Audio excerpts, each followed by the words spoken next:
Uniclac.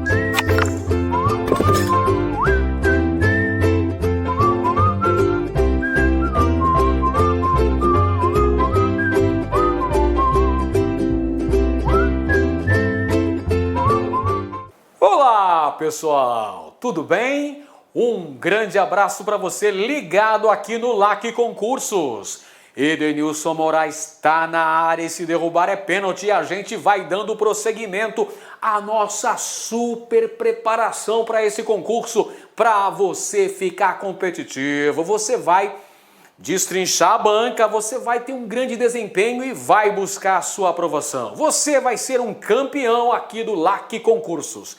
Moçada, hoje a gente tem mais um assunto interessante, mais uma temática fundamental para você aprimorar a sua preparação para esse concurso. Estude comigo, galera! Olha só, vida intelectual, política e artística no século XIX. A gente vai abordar então essas características que tangem a cultura, as artes, a vida intelectual e a vida política no Brasil durante o Segundo Reinado. Durante o reinado de Dom Pedro II, você lembra muito bem, você está acompanhando os estudos, você está tendo uma grande aprendizagem e sabe que o Segundo Reinado vai de 1840 a 1889.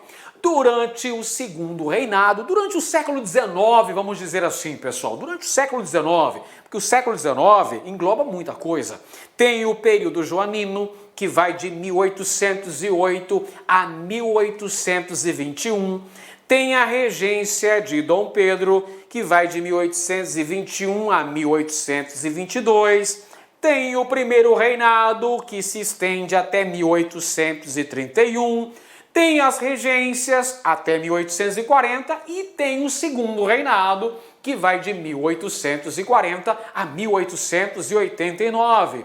Ao longo do século XIX, muitas mudanças se processaram no Brasil. Tivemos, por exemplo, o desenvolvimento urbano com o Rio de Janeiro, se tornando o principal centro urbano e cultural, a capital do Império, o Rio de Janeiro. O Rio de Janeiro continua lindo. O Rio de Janeiro, desde a época do período joanino, que é aquela fase em que a corte portuguesa instalou-se no Rio de Janeiro, teve vários investimentos urbanísticos, não é? Construção de palácios, drenagem de pântanos, calçamento das ruas, construção de museus, bibliotecas, teatros, grande investimento. Então o Rio de Janeiro tinha grande destaque nessa época, o principal centro cultural e artístico do Brasil.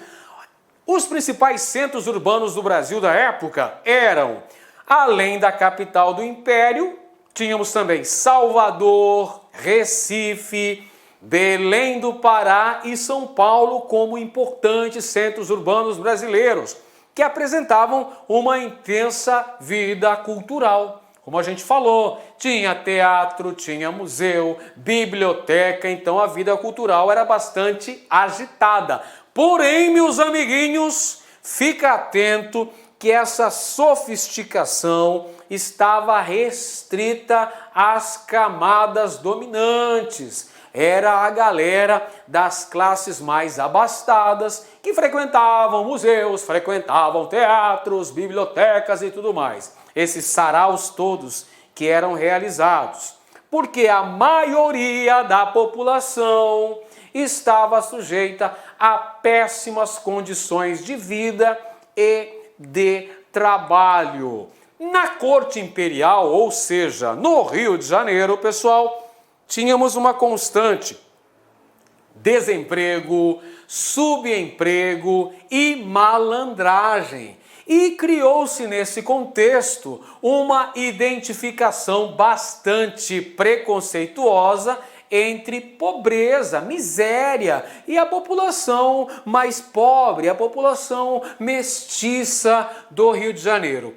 A propósito, a capoeira era vista como um grave problema pelas autoridades imperiais. lá no século XIX, pessoal, por causa que os negros, os jovens negros, utilizavam a capoeira, manejavam a navalha, praticavam inclusive pequenos delitos, hein, gente?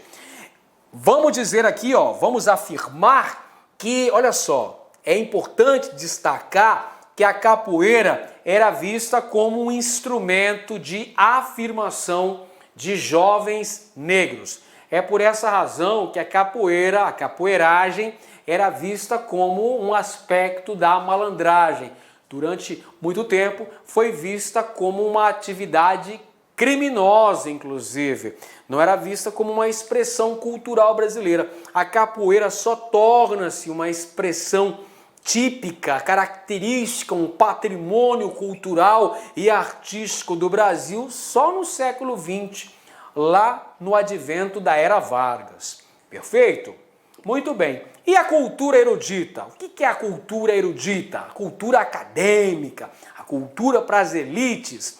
Veja só, as elites brasileiras defendiam a ideia do chamado eurocentrismo, ou seja, que o Brasil deveria copiar os padrões civilizatórios europeus. Então havia essa tentativa de promover uma europeização do Brasil, adotar padrões de civilização europeia aqui no Brasil, inclusive as elites chegando a propor a teoria do branqueamento da população brasileira.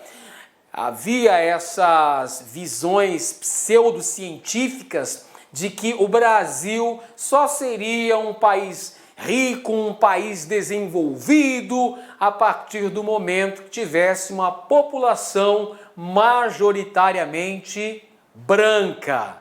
Perfeito? Então essa elite vai incentivar a vinda dos europeus para promover esse chamado branqueamento da sociedade brasileira.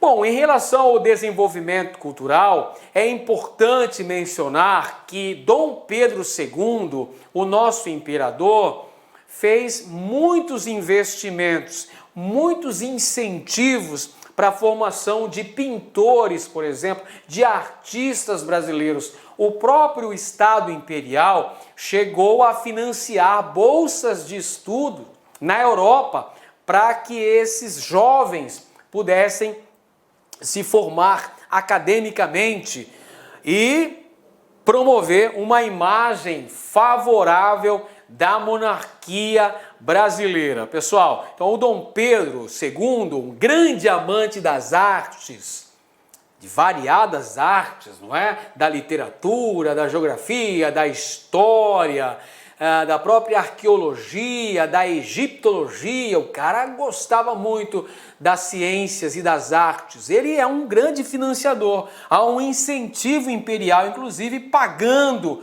os estudos de jovens brasileiros na Europa. O objetivo era promover uma imagem favorável da monarquia brasileira. E dentre as expressões artísticas nós temos a pintura com o predomínio de motivos históricos, pessoal. O objetivo disso era criar uma identidade nacional brasileira, buscar no nosso passado eventos históricos importantes que servissem de coesão social para a formação de uma identidade própria do Brasil, gente. Por isso que na pintura romântica do século XIX, nós temos o predomínio dos motivos históricos, vários eventos históricos retratados. Podemos citar, por exemplo, a Batalha dos Guararapes, de Vítor Meirelles. Podemos citar também a primeira missa no Brasil, também de Vítor Meirelles. O Grito do Ipiranga, Independência ou Morte, a tela gigantesca do Pedro Américo, pessoal. A Batalha do Riachuelo também, moçada. Vítor Meirelles, Batalha do Riachuelo, outra importante pintura pintura do romantismo brasileiro. Qual que era o objetivo? Formar a identidade nacional. Objetivo aqui, olha só, civilizar a nação. Nós temos aqui o europeu mostrado como protagonista. Você pega, por exemplo, aí a pintura da primeira missa no Brasil. Você tem lá quem que está na parte central do quadro? São os portugueses, que estão trazendo a civilização, não é? Os índios estão nas partes periféricas do quadro. Então, olha só, o europeu é o protagonista. O índio é mostrado como o bom selvagem. E o negro? O negro marginalizado nesse contexto, tá? A monarquia apresenta aqui como ponto de equilíbrio e unidade. Na literatura, pessoal, na literatura nós temos aí o romantismo também. Se na pintura romântica predominou esses episódios históricos do nosso país, na literatura romântica nós vamos ter o indígena idealizado, não é? O bom selvagem de Rousseau, o indígena idealizado como o herói nacional. Olha um exemplo de uma obra bem clássica, icônica desse período, pessoal. A obra de José Martiniano de Alencar, o Guarani, de 1857, que mostra uma exaltação da pátria. Outro exemplo, Canção do Exílio, publicada em 1843 pelo Gonçalves Dias. Minha terra tem palmeiras, onde canta o sabiá, as aves que aqui gorjeiam, não gorjeiam como lá. Olha só, ufanismo, pessoal, mais uma vez exaltação da pátria. Outro exemplo, literatura romântica, Castro Alves, grande poeta baiano, Antônio de Castro Alves, com o seu abolicionismo engajado na obra Navio Negreiro, de 1869. E nós temos também o realismo, já apareceu aqui o Bruxo do Cosme Velho, pessoal, Machado de Assis. O realismo apresentava uma exposição das mazelas sociais e culturais do país. Olha as obras icônicas, emblemáticas do período. Memórias Póstumas de Brás Cubas, editada em 1881 pelo grande Bruxo do Cosme Velho, Machado de Assis.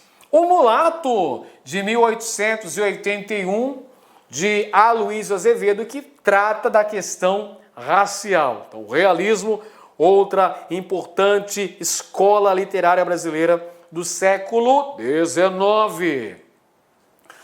Na segunda metade do século XIX, vamos dizer a verdade, no final do século XIX, no último quartel do século XIX, nós tivemos o processo de desgaste político do Segundo Reinado, de crise do poder de Dom Pedro II. Vai de 1870... A crise imperial vai de 1870 até 1889.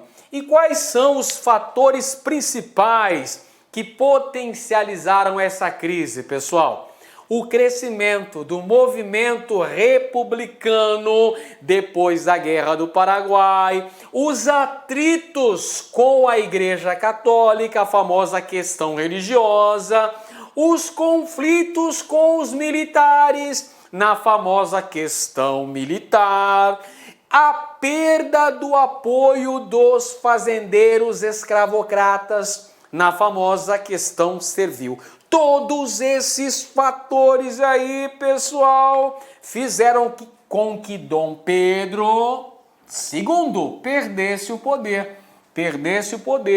Isso lá em 1889. Perceba que é um longo processo de desgaste político da figura imperial causada por uma série de fatores. desembocando na proclamação da República em 15 de novembro de 1889. Vamos lá, vamos começar falando pela questão servil, a questão abolicionista, a conquista social da liberdade, conquista social dos negros brasileiros. Havia uma pressão externa muito grande. Essa pressão era exercida pela Inglaterra, que ao longo do século XIX posicionou-se veementemente contra o tráfico negreiro e contra o escravismo. Mas havia também pressões internas muito fortes, pessoal. Setores da Igreja Católica, da burguesia cafeeira do Oeste Paulista, setores de camadas médias urbanas, libertos e também escravos. Tudo isso aqui, pessoal, diz respeito, vou puxar uma seta para explicar, ao chamado abolicionismo no Brasil, a causa abolicionista que ganhou muita força na segunda metade do século XIX no Brasil. A campanha pelo fim da escravidão, pela libertação dos escravos, libertação dos cativos no Brasil, essa grande vergonha nacional, essa ferida exposta na pele brasileira, a tal da escravidão africana, pessoal. Por isso que importantes setores da sociedade se colocavam veementemente contra a escravidão, pregavam o direito social dos negros, a abolição, surgindo inúmeros jornais abolicionistas, vários intelectuais que defendiam a causa da abolição. Dentre eles a gente acabou de falar do Castro Alves, da obra Navio Negreiro, José do Patrocínio também, outra importante liderança, não é? Vários intelectuais defendendo aí a abolição da escravidão no Brasil. E isso vai ser um processo. Luiz Gama também, né, outro importante líder pelo abolicionismo no Brasil. E essa abolição vai se dar de maneira gradativa no Brasil. Temos a aprovação das leis abolicionistas. Primeiro, a Lei Eusébio de Queiroz, de 1850, que proibia o tráfico intercontinental de escravos. Depois nós tivemos a Lei do Ventre Livre, 1871. Depois a gente teve a Lei dos Sexagenários, 1885. E, finalmente, em 13 de maio de 1888, a princesa Isabel assinou a Lei Áurea, acabando com a escravidão oficial no Brasil. Só que essa abolição da escravidão, pessoal, se deu sem a devida inserção social do negro na sociedade. Então, ou seja, houve a abolição, houve essa conquista social da liberdade por parte dos brasileiros, né, dos negros brasileiros, porém não houve uma política de inserção desses negros, dando-lhes condições de habitação, condições de educação, de saúde. Não houve isso, foi literalmente uma abolição e uma marginalização do negro na sociedade brasileira. Tanto é que as conquistas dos direitos do negro foram gradativas ao longo do século XX, com muitas lutas empreendidas por essas lideranças do movimento negro. Outra questão importante ocorrida durante o contexto de crise do Segundo Reinado foi a chamada questão religiosa, que vai assinalar um conflito entre o trono e o altar. O trono representado na figura de Dom Pedro II e o altar representado pela Igreja Católica, principalmente pela liderança mundial da Igreja Católica, o Papa Pio IX. Pessoal, esses conflitos, essa questão religiosa, liga-se ao sistema do padroado. O sistema do padroado, o regime do padroado, era quando a Igreja Católica estava atrelada ao Estado. O imperador era a liderança da Igreja no Brasil. As determinações papais, as bulas papais, só teriam validade no Brasil se tivessem a aprovação do imperador Dom Pedro. Só que o Papa, olha o Papa aqui todo sorridente, o Papa Pio IX, em 1864, promulgou a Bula Syllabus, que determinava a proibição da participação de elementos da maçonaria nos quadros da Igreja Católica. É isso mesmo, pessoal. Existiam até muitos padres maçons. É isso aí, existiam padres, frequentavam lojas maçônicas. Só que o Papa, com o objetivo de anular essa participação de membros da maçonaria dentro dos quadros da Igreja Católica, não é?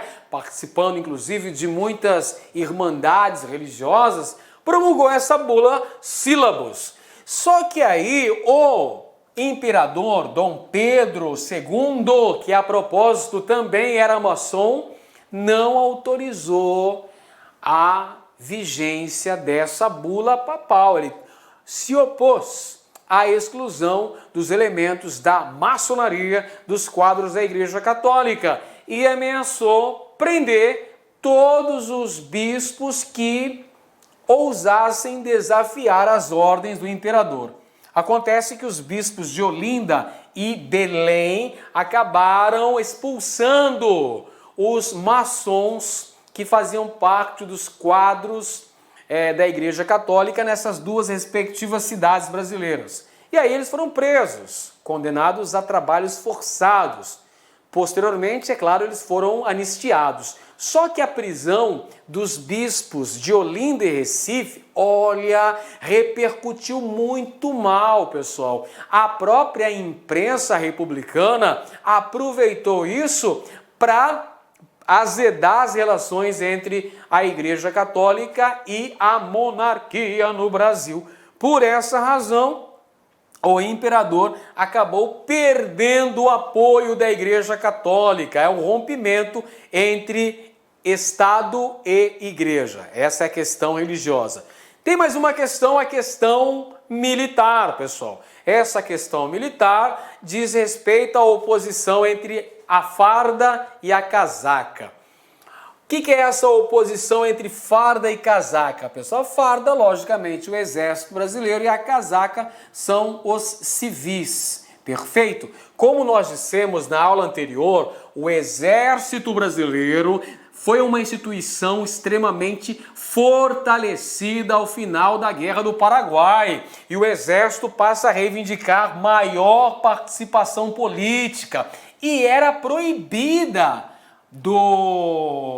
por parte do imperador que o Exército discutisse política, pessoal. Havia essa questão, não é? O Exército estava fortalecido, queria maior participação na vida política, não é? Mas era proibida, era vedada essa participação. E outra coisa, os ministérios militares eram chefiados por civis. Isso contrariava uma parte significativa do Exército brasileiro, que se dividiu em duas partes. Os cientificistas, que começam a se opor ao imperador, e os tarimbeiros. Os tarimbeiros, liderados por Deodoro da Fonseca, que ainda eram mais fiéis, mais obedientes ao imperador. É importante destacar também, pessoal, que nesse contexto de finais do século XIX, o ideal positivista, o ideal pregado pelo filósofo francês Auguste Comte, um dos pais da sociologia, vai ganhar uma grande abrangência no exército brasileiro, influenciados por Benjamin Constant, que traz essas ideias aí do positivismo francês, que vai ganhar uma grande influência no exército brasileiro. Não é à toa que o ideal positivista, amor por princípio, ordem por meio e progresso por fim, vai nortear esse movimento republicano no Brasil. Não é à toa, queridos, que na bandeira do Brasil você tem um lema positivista. Lá na bandeira do Brasil está escrito o quê? Ordem e progresso, ideal positivista. Porque positivismo influenciou uma galera boa do exército brasileiro que participou do movimento republicano. Em 1888, veja, 1888, surgiu o Clube Militar no Brasil, ou seja, nas vésperas da proclamação da República. Olha só, o republicanismo ganhou muito destaque no Brasil após a Guerra da Tríplice Aliança contra o Paraguai. Você se lembra que todos os países envolvidos nessa guerra, com exceção do Brasil, eram republicanos. E essa ideia republicana vai ter um crescimento exponencial nesse contexto histórico. Muitas críticas à monarquia nesse contexto e a defesa intransigente da adoção da república no Brasil. Não que essa ideia fosse nova, pessoal. Desde as revoltas emancipacionistas, que a gente também já estudou aqui no LAC Concursos, Conjuração Baiana, Conjuração Mineira, Revolução Pernambucana de 1817, já circulavam no Brasil o quê? Ideias republicanas.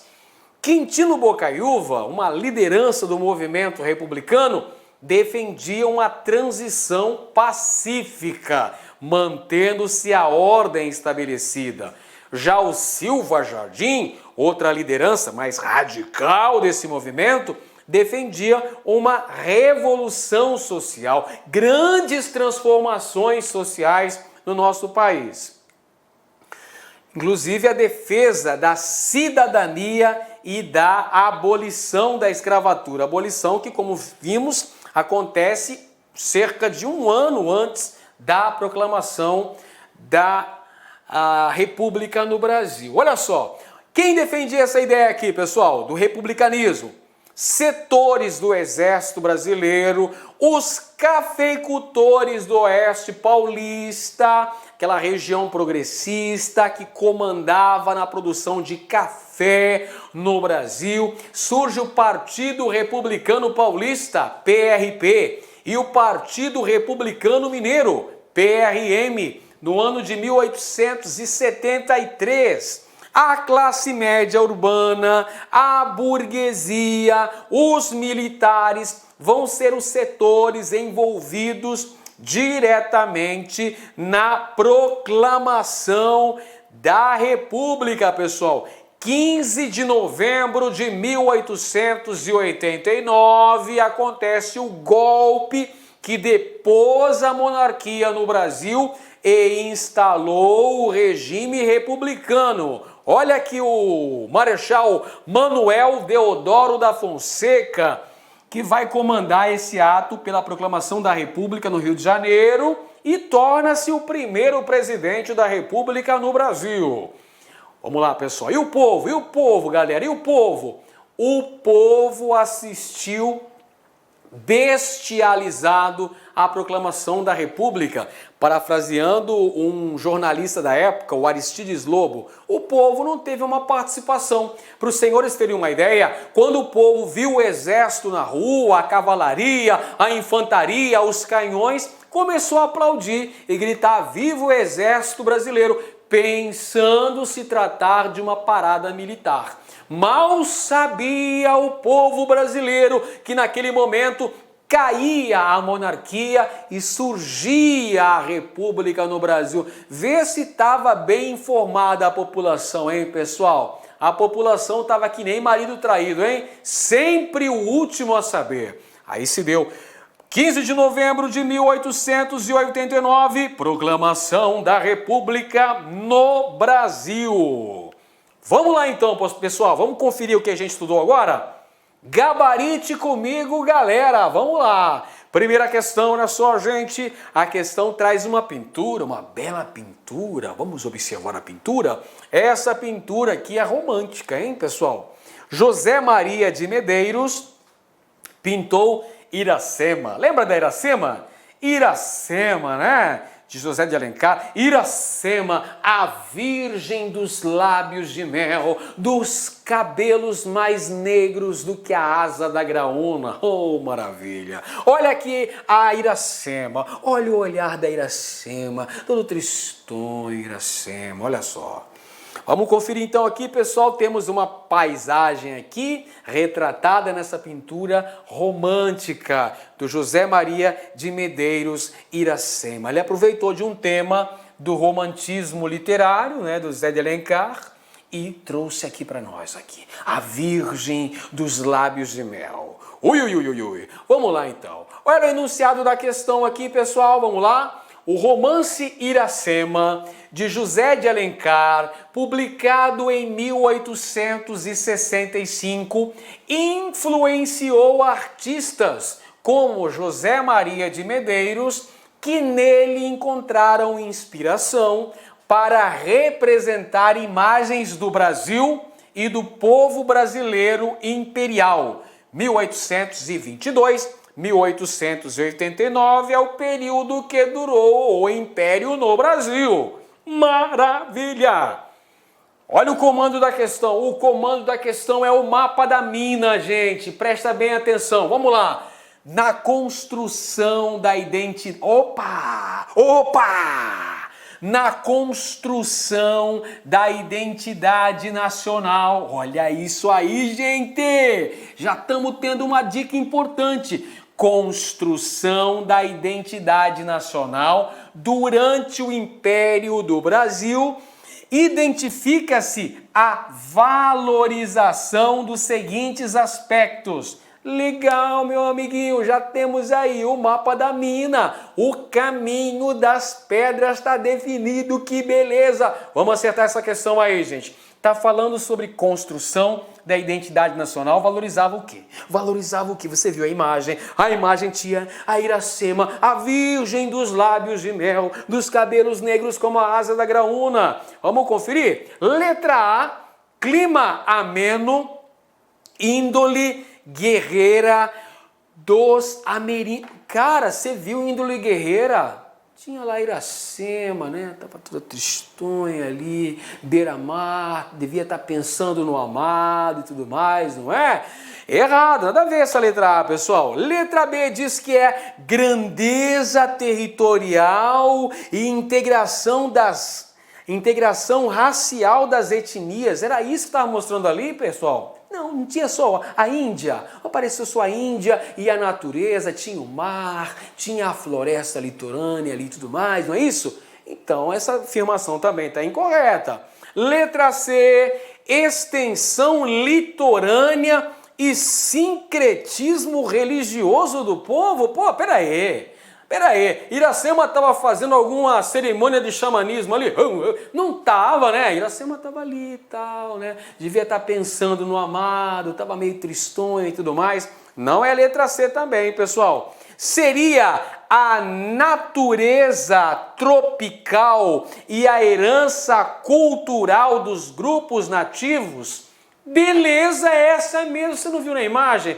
Na imagem a beira-mar, a floresta litorânea, a Iracema, a virgem dos lábios de mel. Que delícia! Não é mesmo, pessoal? E a herança cultural dos povos nativos, Iracema, indígena. Lembra? O índio idealizado. Como é que é esse índio idealizado aí, professor? O bom selvagem. Beleza? Resposta correta, então, amiguinhos. Letra D. Vamos para a próxima questão. Olha só, mais uma imagem aparecendo. Na verdade, são duas imagens. Duas imagens aparecendo. Vamos lá. Temos aqui, olha só, a fala do trono. Vamos ver aqui, pessoal. Vamos lá. Olha só que beleza, hein? Oh, pintura bem feita.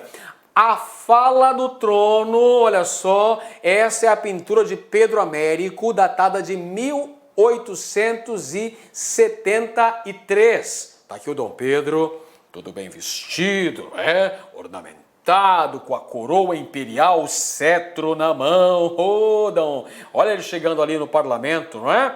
Muito bem. E a outra imagem, Batalha Naval do Riachuelo, uma das principais batalhas da Guerra do Paraguai, um quadro que mostra o heroísmo, mostra a vitória da Marinha Brasileira, pessoal. Tela de Victor Meirelles, de 1872. Beleza. Vamos ler o texto que aparece? Vamos ver? Vamos lá. A pintura histórica alcançou no século XIX importante local no projeto político do Segundo Reinado. Esse gênero artístico mantinha intenso diálogo com a produção do Instituto Histórico e Geográfico Brasileiro, IHGB. Por meio da pintura histórica, forjou-se um passado épico e monumental em que toda a população pudesse se sentir representada nos eventos gloriosos da história nacional. O trabalho de Araújo Porto Alegre, como crítico de arte e diretor da Academia Imperial de Belas Artes, possibilitou a visibilidade da pintura histórica com seus pintores oficiais, Pedro Américo e Victor Meirelles. Olha só, gente, olha só a vida artística do Segundo Reinado, hein? Olha só, vamos conferir aqui, ó. Tá falando da pintura histórica, numa delas tem o imperador, não é? Com toda a pose, com toda a pompa e circunstância.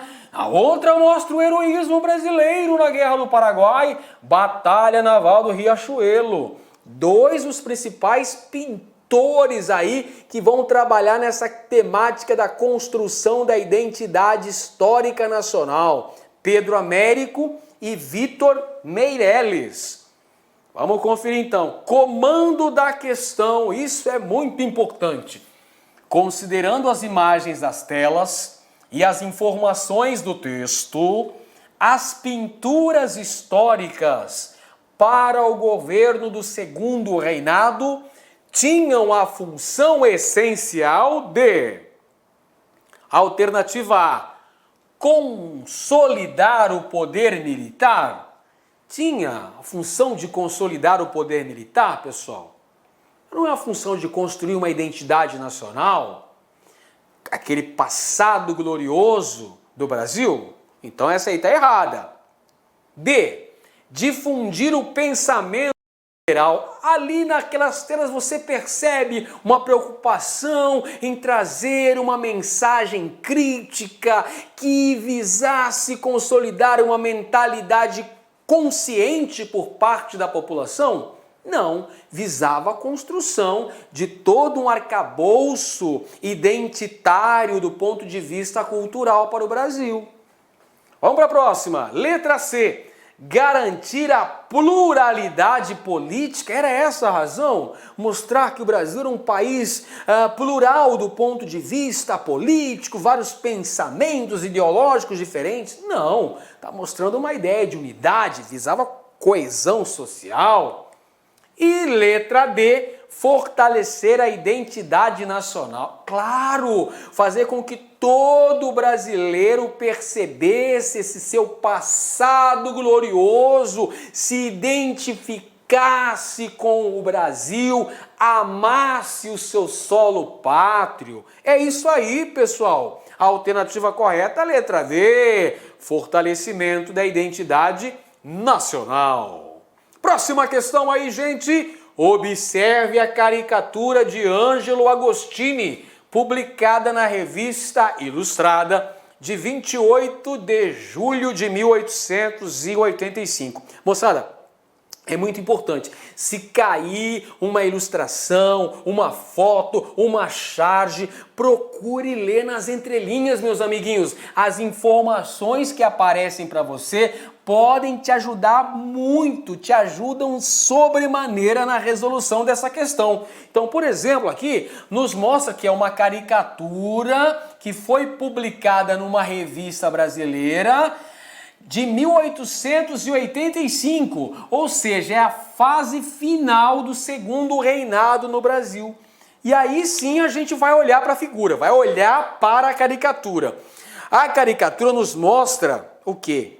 Nós temos aqui uma carruagem, né, pessoal? Uma carruagem puxada por dois bois. Esses bois representam os partidos do segundo reinado, o Partido Liberal, o Partido Conservador. Você vê aqui a carruagem está sendo tombada. Olha quem que está caindo da carruagem aqui. Quem que é esse indivíduo aqui? Esse aqui é o imperador Dom Pedro II. Está caindo, olha, ele está caindo. Ou seja, está falando aqui do declínio, da decadência do segundo reinado no Brasil. Olha os políticos do parlamento aqui caindo junto. Olha o presidente do Conselho de Ministros aqui também está caindo. E quem que está derrubando aqui, ó? Você tem o índio, olha só, o índio está se libertando das correntes, né? Esse índio representa quem? Representa o povo brasileiro. O índio está representando o povo brasileiro. E aqui do lado você tem negros. Os negros, esses negros estão representando quem? Os escravos. Os negros estão representando os escravos brasileiros. Você vê aqui que os negros é que estão fazendo o movimento aqui, ó, que estão promovendo todo esse caos aí que está derrubando. Então você já faz uma ideia aqui, ó, com a questão do abolicionismo, gente. Da abolição da escravidão no Brasil. Olha o contexto. Lembra o contexto, pessoal? Abolicionismo, 1885. A abolição aconteceu em 1888, no 13 de maio. Então você tem que ficar ligado aí, ó. Observar, olha só. Preciso ler nas entrelinhas para poder entender essa questão de uma maneira mais concreta e ter um grande desempenho acertando essa questão. Tem que gabaritar, pessoal. Estamos aqui para gabaritar, hein? Vamos ver? Vamos ver então. A imagem faz referência. Olha o comando da questão. Essa imagem faz referência a quê, pessoal? Letra A. As revoltas populares que impediam Dom Pedro II e seus ministros de saírem às ruas? Não. Você sabe que a crise do segundo reinado foi causada por três grandes questões, não é? Questão religiosa, questão militar e questão servil ou abolicionista. Fica ligado. Letra A está errada. Letra B. As dificuldades econômicas do governo em função da Guerra do Paraguai, então em curso. Gente, não acabou de falar que a imagem é de 1885? Pois é, a Guerra do Paraguai acabou em 1870, poxa vida. Não é nada disso, está errado a letra B. Letra C, ao enfraquecimento da monarquia frente às crises políticas e ao crescimento do abolicionismo. Aí sim, as grandes questões de crise do segundo reinado, questão militar, questão religiosa, questão abolicionista. Essa está correta, a letra C. A letra D diz que é ao temor do terceiro reinado que levaria ao poder o marido da princesa Isabel, o Conde. Nada disso. E letra E, aos republicanos que pregavam o fim da monarquia e a libertação incondicional dos escravos. Nada disso, gente. Aquela caricatura que chama-se A Grande Degringolada, mostra Dom Pedro caindo ali, é um reflexo das crises que a monarquia enfrentou nesse seu processo de decadência, de enfraquecimento, principalmente diante do crescimento da causa abolicionista no Brasil. Letra C é a correta. Mais uma questão aqui, moçada, para a gente finalizar com chave de ouro. Olha só, A Proclamação da República é um episódio da modernização à brasileira. Vamos lá. A Proclamação da República é um episódio da modernização à brasileira. Nas décadas finais do Império, o vocábulo república expandiu seu campo semântico, incorporando as ideias de liberdade, progresso, ciência, democracia, termos que apontavam a todos para um futuro desejado. Bacana. Vamos para o comando da questão. O texto demonstra que no final do Segundo Império, os ideais republicanos já estavam bastante difundidos no Brasil. Opa, vamos lá.